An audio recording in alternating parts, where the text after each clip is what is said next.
Hi, this is Josh Marshall, and this is the Josh Marshall podcast. Last week we talked about the Supreme Court nomination hearings, and Kate and I kind of got very deep into different aspects of the hearings and the politics of them, and so on and so forth. And that was kind of wall to wall what the news was last week. And now we are, you've probably heard this, but it seems pretty clear that whatever continuing controversy and complaints and scandal mongering, I mean, she's going to get confirmed. Joe Manchin announcing his support kind of settled that. So that's a bit off the radar. And now we have two resurgent stories that have kind of pushed back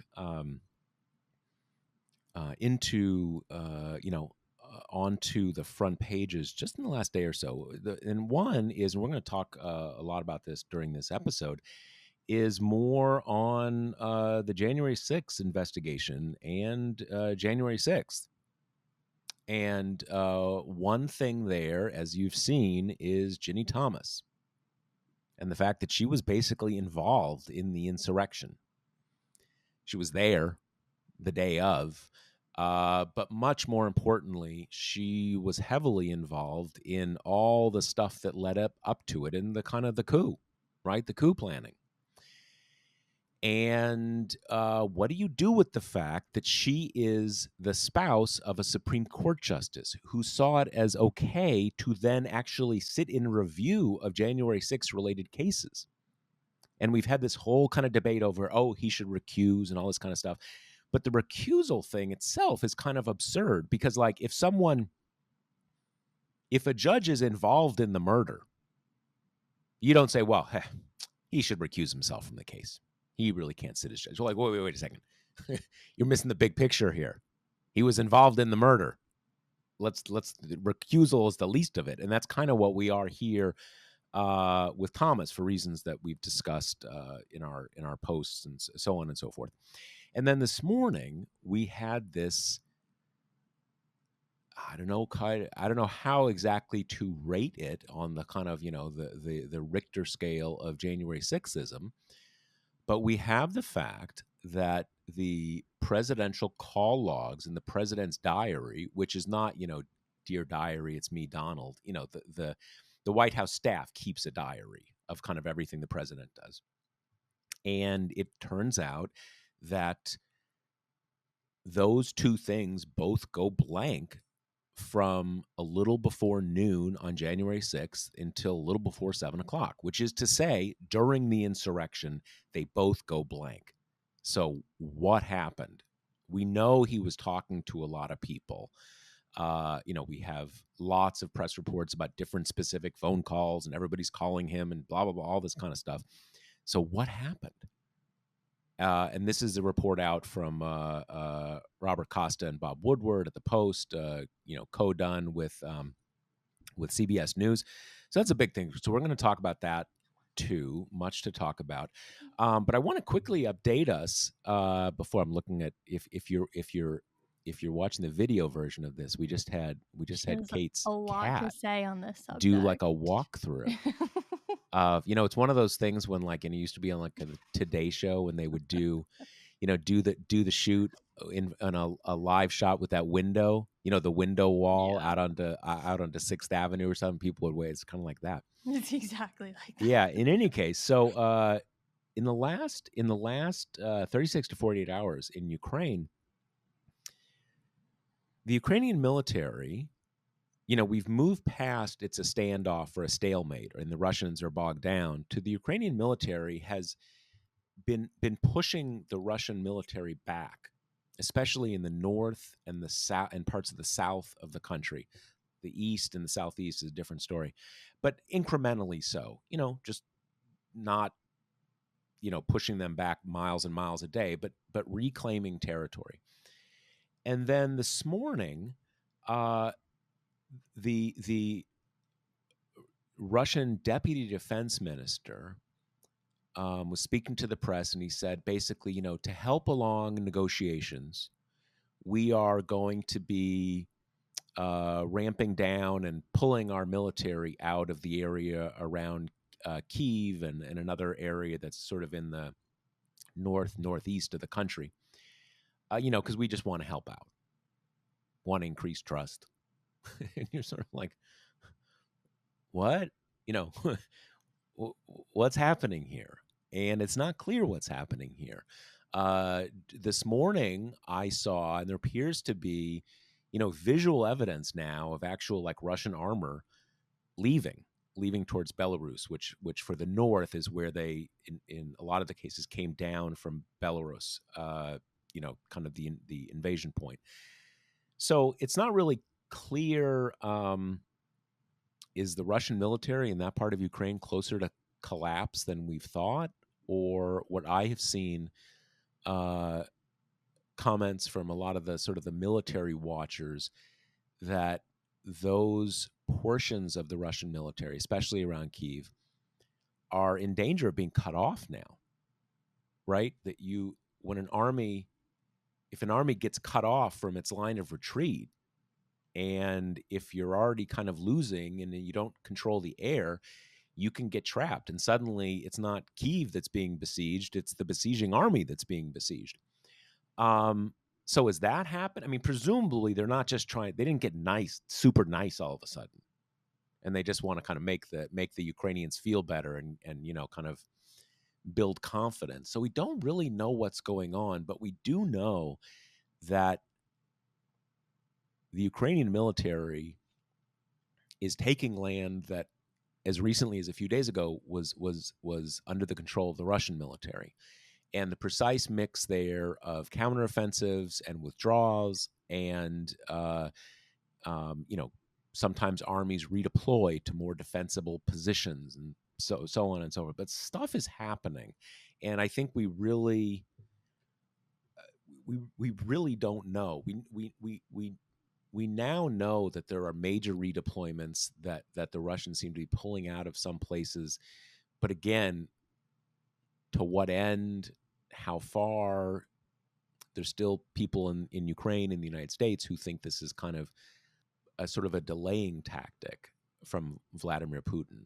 We'll say, oh, we're trying to get, come up with a peace deal, and, no need to sanction us anymore. But in fact, what they're trying to do is trying to gain time to kind of, focus on the East and impose a partition of the country in the East. In any case, there's a lot happening there. And this is one of those, the Ukraine war is one of those stories where you can find out a lot more detail than you're getting through the sort of the big articles in the New York Times and maybe your regional paper or the Washington Post. Although the Post, this is actually a case where the places like the Post and the Journal are actually much better than the Times at getting you down into the nitty gritty. But you can, by following experts on places like Twitter and stuff, people who really not people who decided to be experts yesterday, but people are really knowledgeable. They're on Twitter, they're commenting. You can find out a lot.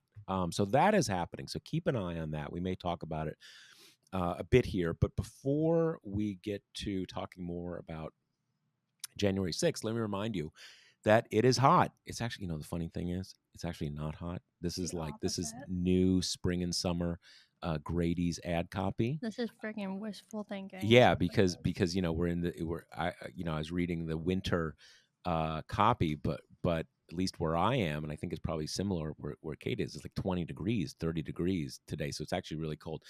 But let's this is me getting into character.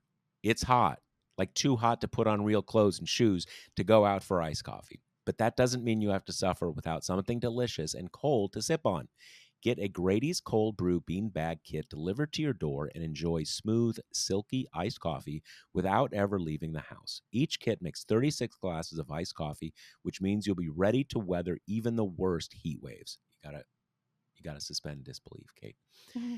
And with the price tag of just $1 a cup, you'll have money left over to splurge on a kiddie pool. Ready to feel the chill with every sip? Get 25% off at Grady'sColdBrew.com with promo code TPM. That's Grady'sColdBrew.com with promo code TPM. So, okay, Kate Riga, what is up with all the January 6th stuff? Yeah, I mean, I guess the real question is where to start. We've kind of had a deluge this week of, kind of big breaking stories related to January 6th. The most recent of which, as you mentioned, is the case of the missing call logs, the big 7-hour hole in the middle of January 6th.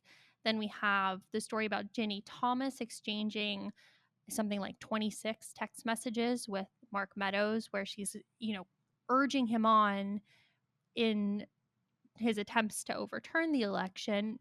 But I think almost what's most striking about that is not just that she's married to Clarence Thomas, but is that, and we can get into this, but the text seemed to reflect a kind of earnest belief on her part in some nutso things, like full QAnon Guantanamo Bay tribunal type things.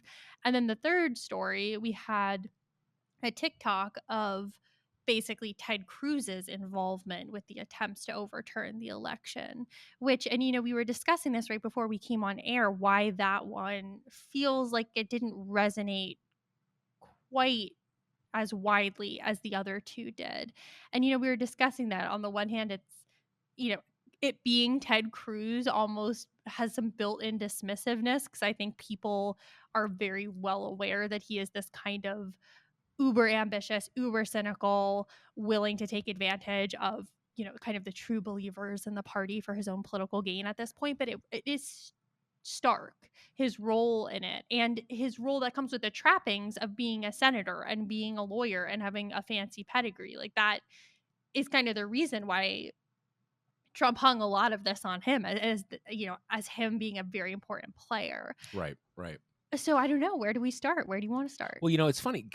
The Ted Cruz thing is a I was going to say fascinating one, but I don't want to give him that much credit. I mean, Ted Cruz is an oily lizard who just inhabits a place of permanent awkwardness. Right? There's people you're around when they talk. I can't even, certain people, anything they say, you just feel like, oh, you're so fake.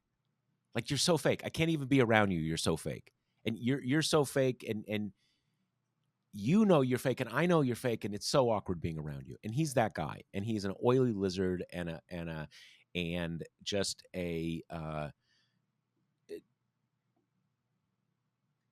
cretinous person.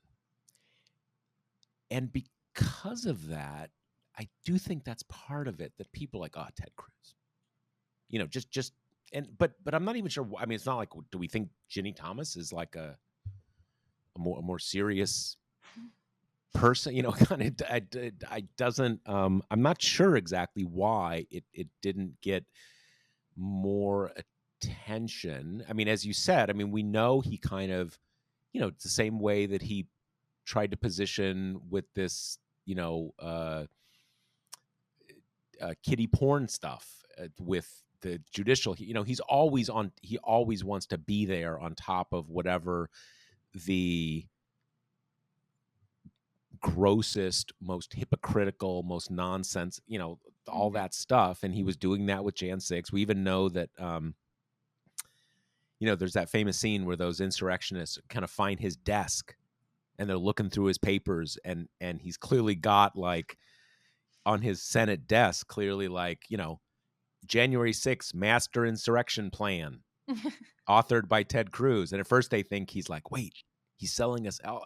We know he's been in the midst of it, but a lot more than, I mean, I kind of had this idea, okay, the Trump people are doing all this kind of weird stuff, and the Republican Party, the congressional party, kind of gets behind, or a lot of them get behind, will make an objection to the count. And you make an objection and it gets voted down and everybody's happy, sort of, right? That it's voted down, and then that's it. And they kind of knew that it wouldn't go through. And I kind of thought that he was on board with that, and a lot of people were on board with that. I mean, that's pretty bad, but that's one thing. But now it turns out he's deep into the whole thing. And that's pretty weird. Yeah, I think it's also there's kind of a notion that like the lawmakers that would be on board with Trump for this are known quantities at this point, right? We know that Josh Hawley is going to be on board. But I think the thing that is startling when you read the piece is that Cruz was kind of specially like anointed for this role or sought out anyway in a way that Hawley was not, in a way that the counterparts in the House were not. And I think that's what's striking to me, that Trump kind of identified him as someone who's got some legal gravitas, who knows, at least has a sense of how the Constitution and the Electoral Count Act work and would have a fairly good idea on how to subvert those things. And he was chosen and accepted that role and was really thwarted by the same forces that thwarted the whole effort, which was the sheer number of states that you would have had to convert, uh, the many legal barriers that proved, so great that even Trump leaning judges wanted no part of it.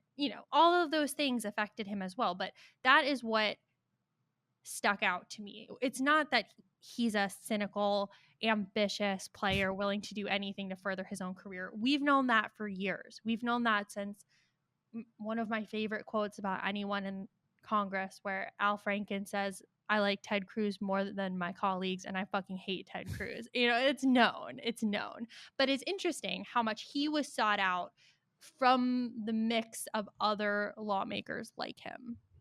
Well, it's definitely true that it,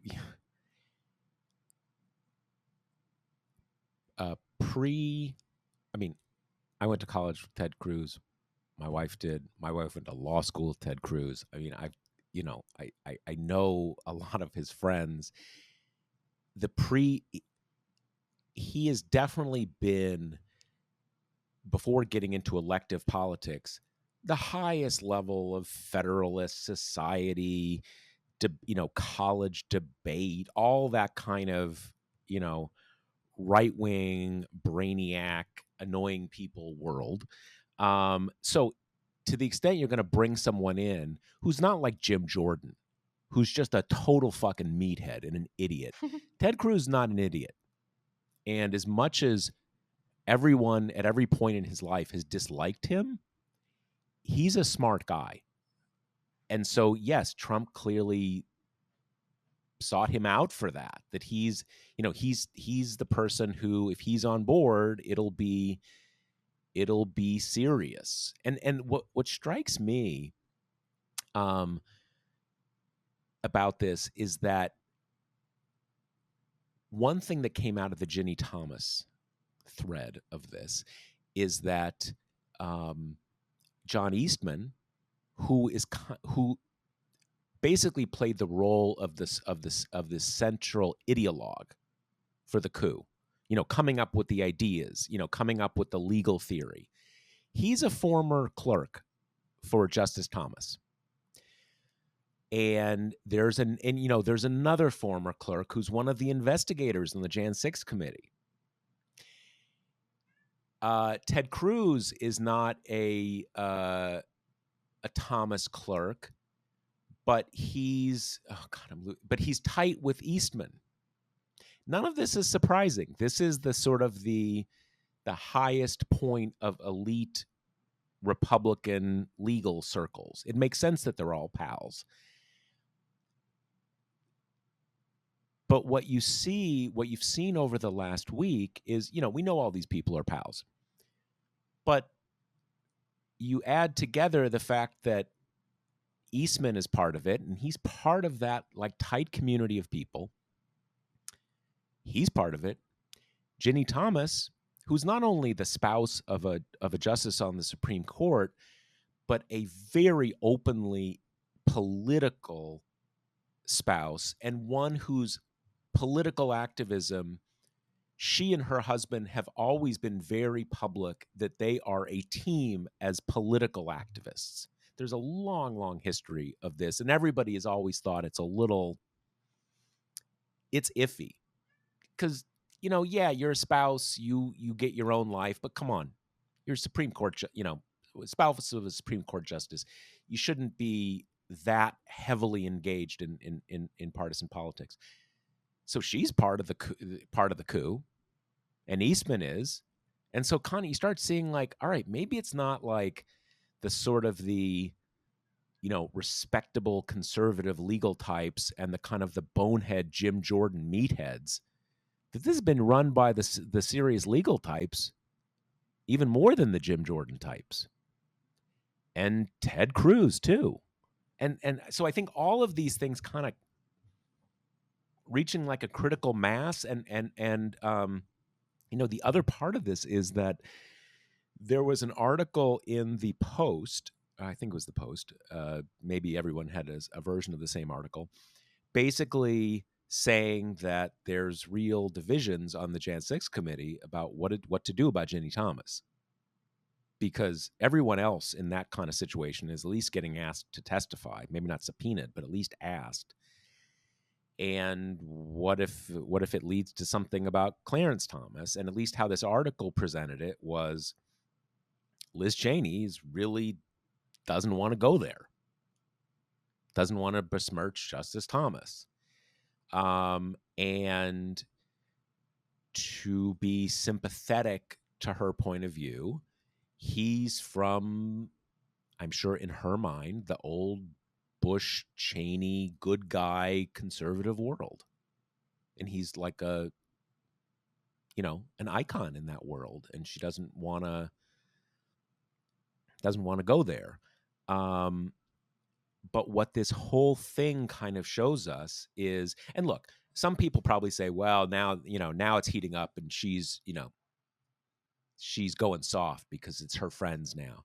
I don't think we can quite say that. I think she has sacrificed too much personally and professionally for us not to think that she really is deeply invested in this. But I think that in her position, she's trying to find that line. Bad Trump people, good Bush Cheney people. And to be clear, when we say Bush Cheney, we're not just talking about the second President Bush from 2000 to 2008. Dick Cheney was a major figure in the first Bush administration as defense secretary. So these are all kind of together. And I think what we're seeing here is you can't. The old guard is thoroughly mixed up in this stuff, and the Ginny Thomas stuff even starts to give you the sense of, it's not that the old guard got corrupted here. It's that a lot of this stuff started with the old guard. And maybe Trump is just a convenient, vehicle for it. So to me, that's how all these things, that's the critical mass, how all these things are kind of coming together. Yeah, I mean, on the kind of should Clarence Thomas recuse front, I've seen a lot of discussion about it in general, a lot of particular discussion saying, Democrats are wimps for not coming out and calling for this immediately or calling for his impeachment or anything in that vein. And I mean, I get it. Obviously, it's egregious, but it's almost like with this court at this point, it's of a piece with all the other stuff. I mean, has Clarence Thomas been influenced by his wife's fanatic views? Of course he has. Of course. Have Kavanaugh and Amy Coney Barrett been influenced by their coming up through the Federalist Society? Of course. I mean, and I think this ties in with what you're saying, that there is no old guard and new guard in the Republican Party. And I think such a bifurcation just serves to soothe the mind of Democrats and other non-Trump people who are still holding on to this hope that the fever will break and the Republican Party will kind of return to normalcy. But these seeds have been there for a really long time. And there's not, the stripping away of the genteel covering that it had for a while does not mean that it's mutated into something completely unfamiliar from its old form, or that people who comprise the party pre-Trump are totally different creatures than the ones who comprise it post-Trump. And Right. so I don't know. I just, to me, the kind of should Clarence Thomas recuse thing, besides the fact that obviously he's not going to, and the calls for him to step down is like, I think Clarence Thomas would rather, I don't know, legalize abortion forevermore than step down during a Democratic presidency. Well, But it's one of these things. If for whatever reason he lost his senses and decided to resign, the Republicans would not let him. I don't know what they would do, but they would not let him resign. It would just. But having said that, the recusal thing is quaint. I Mhm. mean, we know. I mean, look, we all know about marriages and relationships. You don't have one spouse being full QAnon and the other's like, oh, didn't know that. I'm shocked. I mean, come the fuck on. It's not even, and it's not even, some relationships, one person is very political and the other person is, I'm obviously very drenched in politics. My wife, she's interested in politics as kind of as much as the average person. And obviously, being married to me exposes her to a lot of it, but it's not her thing. In general, it's not her thing. She's not another hardcore political person. But we know these two are both hardcore political people. They're both in the same political movement. They have presented themselves for decades as sort of a political team. So the reality is we know that her views are pretty much a proxy for his views. And if she's this whacked, then he is too. And everything we know, I think, makes it presumptively the case that even if he was not taking affirmative actions to advance the coup, he was looped in on it. And the fact that a Supreme Court justice was looped in on it and did nothing, he should resign. He should not be on the Supreme Court anymore. And I do think, as much as it is absolutely true what Kate just said, that, I mean, there's no way he's going to resign. And there's also no way he's going to recuse himself. But the Democratic Party, everyone who believes in the future of this country, should at least make really clear he should resign, because that is a deal breaker. You can't be plotting against the Constitution and be the guardian of the Constitution. You can't. You cannot do both. And at the moment, for now, he is doing both, and that's absurd. And he should resign.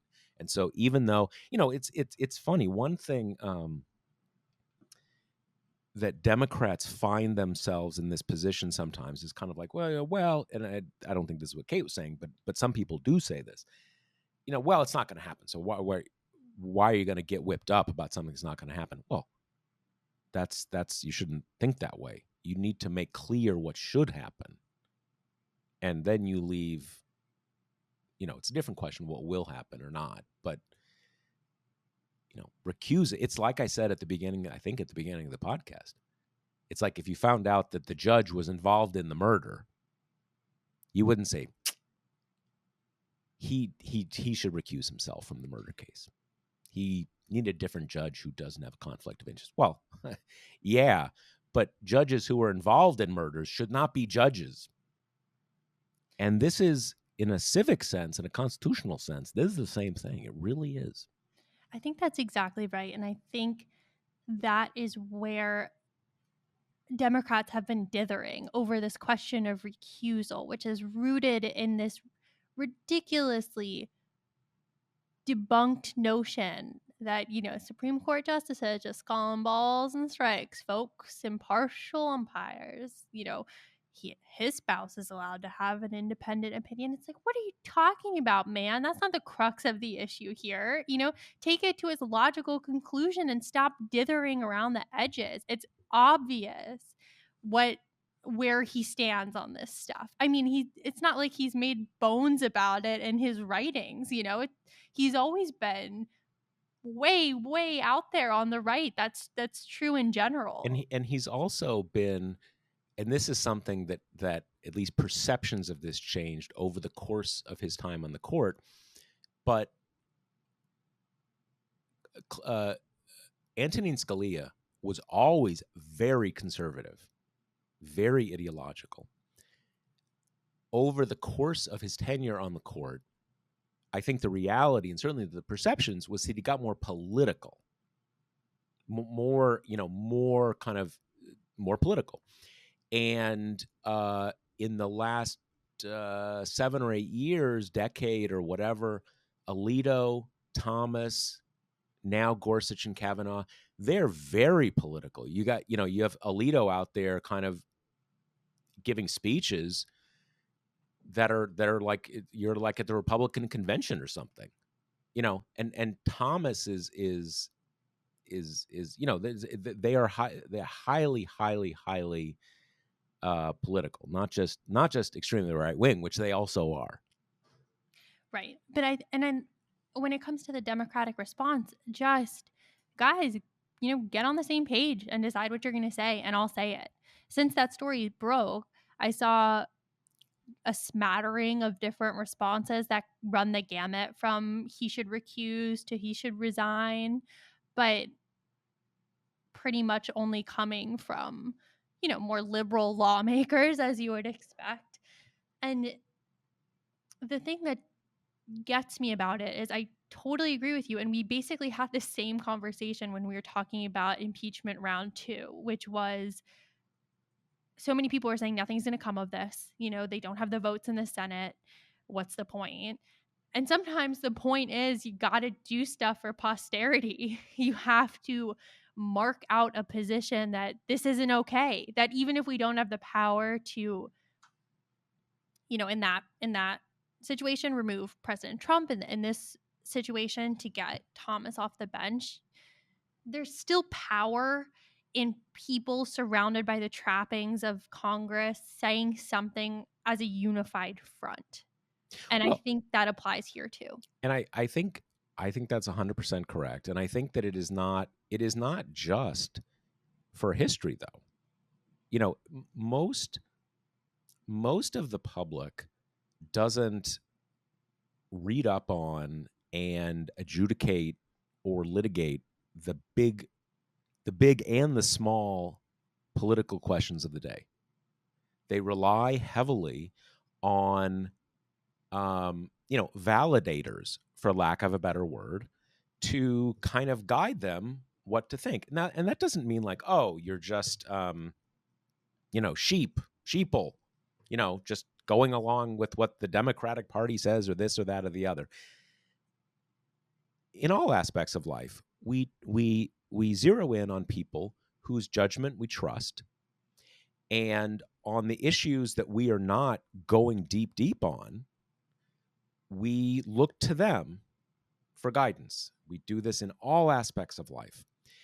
And the public is reliant on the signaling of, if everyone in one party is saying that person should resign, that person has violated their trust and they should go. Yeah, you don't necessarily agree with it, but you're like, okay, that's saying something. That person has, a whole big group in our society has decided that person violated their trust. And also, all sorts of things flow from that. But if you don't say that, then it's kind of like, okay, I heard he did something, but whatever. It's clearly not that big a deal because no one's making a big deal out of it. So there is that signaling aspect of things that is really very important, and because that charts the contours of one's sort of ideological and political universe. And especially if one side is constantly saying this person's a child molester and this person is working with George Soros and the Jews to take over the banks, and all these kind of Benghazi and stuff like this. it's not that the other side should do the same things, but you should say what you actually think.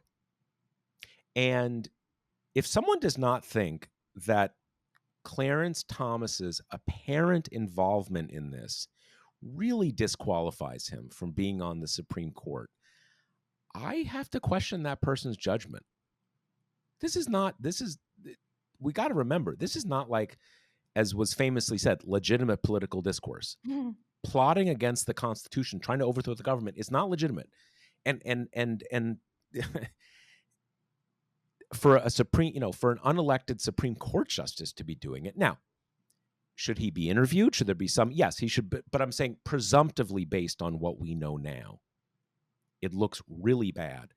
And you just have to say these things, even if he will not be forced to resign, because you need to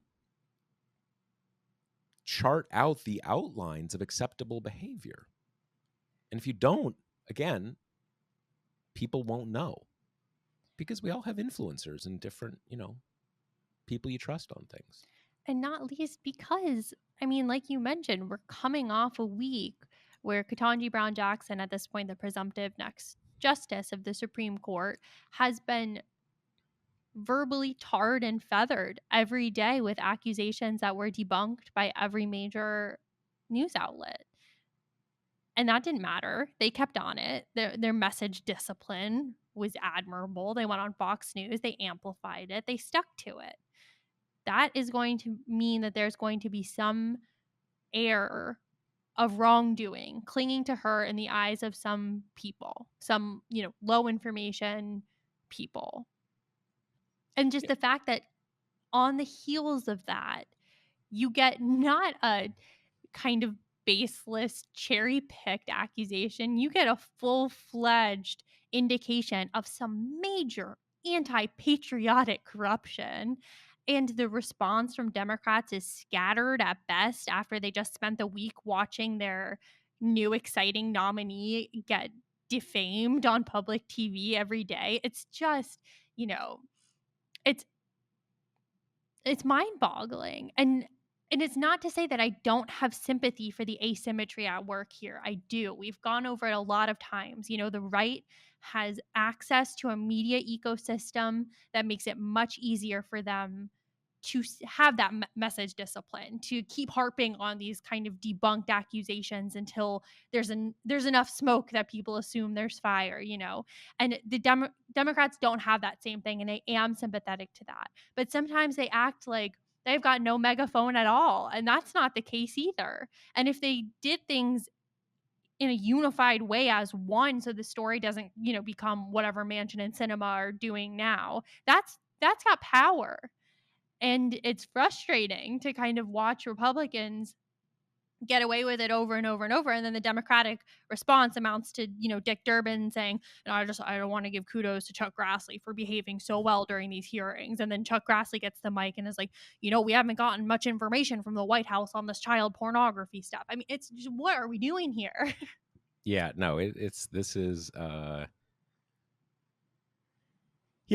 this is the latest edition of in many ways a common story, and there's there's various ways in which we've discussed this, many dimensions of this in the show, on our show, on the site over many years. I feel like is this a good segue into the question? Should we go to the question? Okay, so our question is from Chris, and this is regarding a reader email that Josh put in the ad blog, which I'll read the question, and then Josh, you can give like a little bit of a summary of that question and the feedback you got. So the question is, reading the punch them in the nose post and follow up. My question is, why doesn't this type of response happen? Is it a high-level decision not to do this kind of thing, or is something missing in the liberal infrastructure that makes it much harder for our side to get out effective messages? Yeah, so the reader email in this case was someone basically saying, you can map it onto this discussion we're having about Clarence Thomas, about recusing, or that you have to fight and signal what is acceptable and not acceptable, and where you are and where you are not, by basically by aggressive political attacks.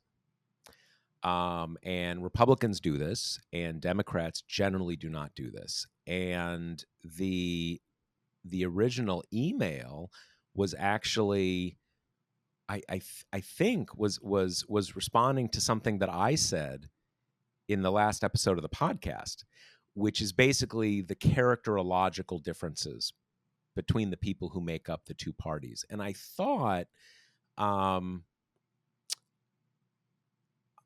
I thought that the reader had, I don't feel like I said what I took him to be responding to. I wasn't justifying these things. It's more kind of, there's a reason why it is not happenstance that this happens. As to is there, is there a, um are there meetings where they decide, hey, let's go soft on this, let's not rock the boat or anything? Maybe to some extent, but I think, again, I think it is generally that, and again, I guess I'm kind of repeating what the reader was responding to, that the Democratic Party is a much more coalitional party that wobbles apart pretty quickly, much more quickly than the Republican Party, because it's much more homogeneous. Uh, I think that's one part of it. The other part of it is that Democrats and Republicans are kind of different characterologically.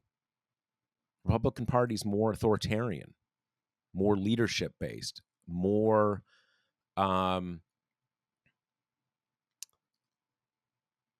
more aggressive and predatory. Democrats are kind of different, and that's a problem if you're in a kind of a kinetic, aggressive political culture. So I don't say. I mean, look, if anyone who has read what I've written in the editor's blog for any period of time knows that I am very in support of very aggressive politics, very pugilistic politics. So I think it should be more like that. But I also understand why it tends not to be. I don't know. What are your thoughts on this, Kate? Yeah, no, I agree with you. And I think the big problem right now that we're having versus the Trump years is that Democrats haven't fully figured out how to respond to things that are bad faith or that are untrue or that have purposefully, pejorative connotations or implications. And it's hard because the kind of let's just rise above it attitude, just it lets the stuff live, and it almost makes it look like maybe it's got some grain of credibility in it, and that's why they're trying to avoid it and hope it goes away instead of addressing it head on. And the problem is, as we kind of talked about earlier, and we've talked about this especially in regard to voting rights, is that then it doesn't awaken the constituency because they're not seeing the people they take their signals from, their political leaders, raising the alarm on something. And again, there are media difficulties with this. There are political difficulties with this, including that you don't want to raise the alarm about a lot of bad stuff while you're guys in the White House. But I think it makes it difficult because it interrupts the feedback loop between the kind of, elites at the top of the party and the constituents at the bottom. And that's a feedback loop that for Republicans is sealed. It's constantly going. The elite take their cues from, message boards at the bottom and vice versa. And people get the message. And Democrats have not figured out how to do that as well. And so I think with the Clarence Thomas stuff, with debunking the Ketanji Brown Jackson stuff, you just see the cracks in that and the difficulties Democrats have in responding to this stuff when it seems, just by looking, that a lot of them are just kind of taking this posture of hoping that Republicans kind of go back to the way that they were, which seems to be ignoring a lot of the reward system in place that incentivize the way Republicans are acting right now. Yeah, it's funny because it's even today, the city, and I tend to think, I think many of us tend to think more of the Senate because the Senate is there. You can get your head around it. There's a finite number of people. If you're really into politics, you can basically know the name and a little about every single member of the Senate. The House is upwards of 500 people. You can't, there's just too many people. Okay. Um, in the Senate is very different than it was a decade ago, 15 years ago, when you had, half the Democratic caucus was like Chris Coons. And I use Chris Coons as an example because Chris Coons is, I think, a really decent guy. I think his actual politics are, you know, fairly progressive, progressive enough. He's not like, kind of one of these like Max Baucus or kind of Joe Lieberman types. But kind of everything has to be bipartisan. The most important thing we can do here is find little inconsequential things we can agree with our Republican colleagues. That used to be like the entire Democratic caucus, basically, and it's not now. And that is different. And you've got people like Brian Schatz and stuff, and you've got a lot of people who would feel very, who could fit right into this conversation we're having right now.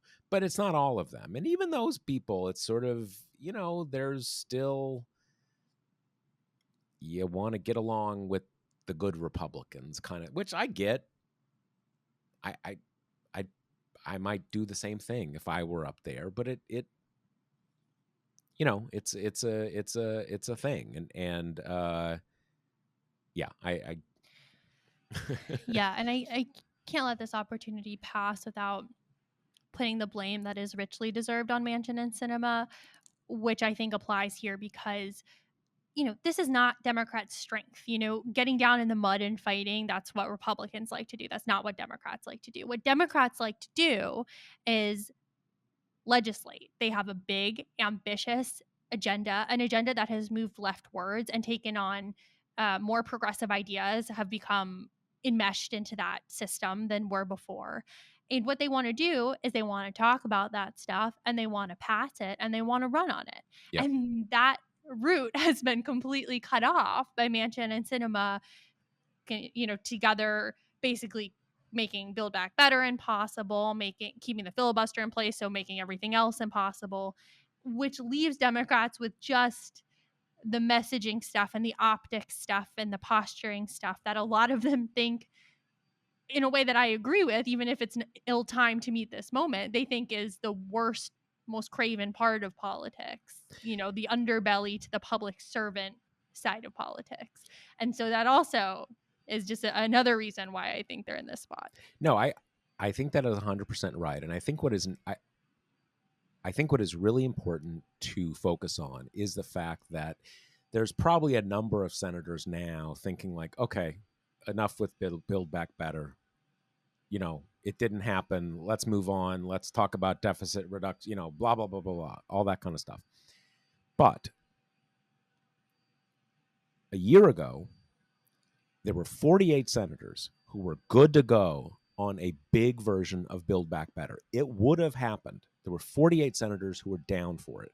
There were 48 senators who were down for some revision of the filibuster rules. Mm-hmm. And they blocked it. So if they would have acted differently, it would now be law. And I don't know if the short-term politics would be different, but the big picture would be very different. So it really was all them. Yeah. And that is very important to bring it back to. And even though, it's one of these things where with the short-term politics have been very different, I don't know. But from another perspective, yeah, maybe you lose maybe you have a really bad midterm election. But the stuff is still on the books. And if you think back, like, oh, wow, why did we work so hard to elect Joe Biden and elect a Democratic Congress? Well, pass Build Back Better. And a lot of people be like, okay, that's okay. I got it. That's what I put the work in for. That's a big deal. It's pretty tough I don't think we didn't get anything, but Democrats did not get nearly as much as they thought they were going to get. And they, not that they deserved, but they thought, and they had good reason to think, they were going to get a big part of it in the spring of 2021. And that didn't happen. And that is all Joe Manchin and Kyrsten Sinema. 100%. Any idea you still have that, well, they were just running interference for 7 or 8 senators who also wanted to? No, not true. 48 senators were totally on board. And Kate knows more about this second point than I do, but 48 senators were ready to make some changes to the filibuster. Mm-hmm. Not get rid of it, not maybe quite as much as you want, but we're not inflexible. We're ready to make some changes, and it is all down to those two. And it's worth, we shouldn't forget that. Totally. And I think it's worth mentioning because the figures like the Chris Coons model, the ones that drive some Democrats freaking crazy with their obsession with bipartisanship, that's a fair criticism. And it also has to be mentioned in the same breath that those people who are creatures of the Senate, who love the way the Senate functions and who love kind of norms and orders, 2-1 were willing to reform the filibuster. And almost all of those candidates that you would think would be most nervous about it, almost all of them cited voting rights as the thing that alarmed them enough that they were willing to make changes to the body. And that is hugely important because that is like the beating heart of kind of what the Democratic Party is at this point, especially as the Republican Party keeps backsliding into authoritarianism. And I know that we don't talk about Build Back Better anymore and that it's not in the headlines because it's not being negotiated, but that's a critical data point in getting us to where we are now. And that is fully, completely Manchin and Sinema giving Republicans this massive win and the ability to decide the narrative and decide the fights that Democrats are having. That's all on them. Right. All right. I think that's probably a good down note to conclude on. Remember that the Josh Marshall podcast is brought to you by Grady's Cold Brew Iced Coffee. You can get 25% off at Grady'sColdBrew.com with promo code TPM. That's Grady'sColdBrew.com with promo code TPM. Let me also remind you, we are still in the midst of our annual membership drive at TPM, the outfit that creates this podcast. So if you are not a member, if you haven't subscribed to TPM Prime, please give it a shot. That is what our operation is based on. So it really helps us out. You get access to a lot of great additional content that is for members only. So again, subscribe to TPM Prime. All right. And that's it. All right. Later. The Josh Marshall podcast is hosted by me, TPM reporter Kate Riga, and TPM founder, editor-in-chief Josh Marshall. The show is produced by Jackie Wilhelm. Thanks to Why Not Jansfeld for our podcast theme song, and thanks to all our TPM members who make this possible. Rate and review us on Apple Podcasts, and subscribe wherever you listen.